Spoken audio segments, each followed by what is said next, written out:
Shifting take में स्वागत है। CES 2026 में सिर्फ AI की ही बात हो रही है। ओपन AI अब अपना खुद का हार्डवेयर बना रहा है और भारत अपना भारत GPT लॉन्च करने को तैयार है।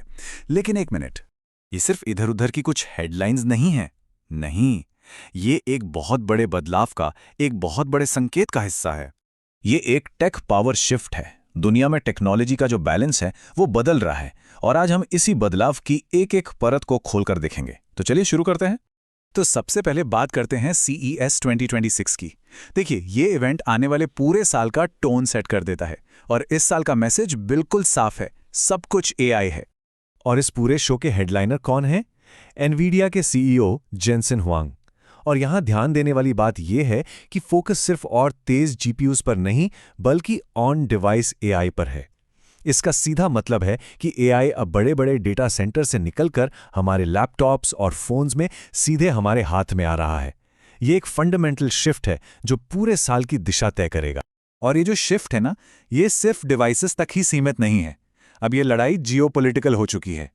AI में कौन आगे रहेगा, इसकी जंग अब इस बात पर लड़ी जा रही है कि हार्डवेयर और उसकी सप्लाई चेन को कौन कंट्रोल करेगा। और इसका सबसे बड़ा उदाहरण है ओपन AI। वो अपनी मैन्युफैक्चरिंग को चीन से बाहर ले जा रहे हैं, वियतनाम और अमेरिका में फॉक्सकॉन के पास। समझिए, ये सिर्फ फैक्ट्री बदलना नहीं है, ये सप्लाई चेन डाइवर्सिफिकेशन की एक बहुत सोची समझी रणनीति है। ये बिल्कुल एप्पल वाला प्लेबुक है और ये एक बात साफ कर देता है कि असली जंग का मैदान बदल चुका है। अब सॉफ्टवेयर नहीं, AI हार्डवेयर ही नया बैटलफील्ड है।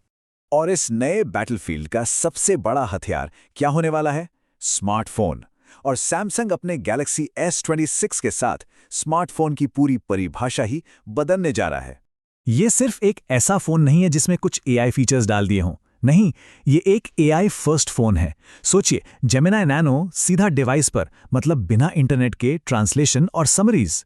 और एक खास फीचर है प्राइवेसी डिस्प्ले, जो साइट से झांकने वालों को स्क्रीन नहीं देखने देता। मतलब सैमसंग फोन में AI नहीं डाल रहा, वो AI के इर्द गिर्द एक नया फोन बना रहा। तो अब इस ग्लोबल पावर शिफ्ट में भारत कहाँ खड़ा है? यहाँ कहानी में तरक्की भी है और तकलीफ भी, दोनों एक साथ चल रही हैं। देखिए, एक तरफ अच्छी खबर यह है कि 2026 की पहली तिमाही में भारत GPT लॉन्च हो रहा है, जो खास भारतीय भाषाओं पे ट्रेंड है। साथ ही BSNL देश भर में वाईफाई कॉलिंग ला रहा है। लेकिन सिक्के का दूसरा पहलू भी है। टेक हायरिंग में भारी गिरावट आई है। 24% की गिरावट। ये है AI का एफिशिएंसी इम्पैक्ट। कंपनियां अब AI से कम लोगों में ज्यादा काम करवा रही हैं। और ये आंकड़ा एक बहुत बड़ा रियलिटी चेक है। भारत AI में आगे तो बढ़ रहा है, लेकिन इसकी एक कीमत भी चुकानी पड़ रही है। और ये कीमत सिर्फ नौकरियों तक ही सीमित नहीं है। अब बात करते हैं उस कीमत की जो हम सबको चुकानी पड़ सकती है। एक प्राइस शॉक के लिए तैयार रहना होगा।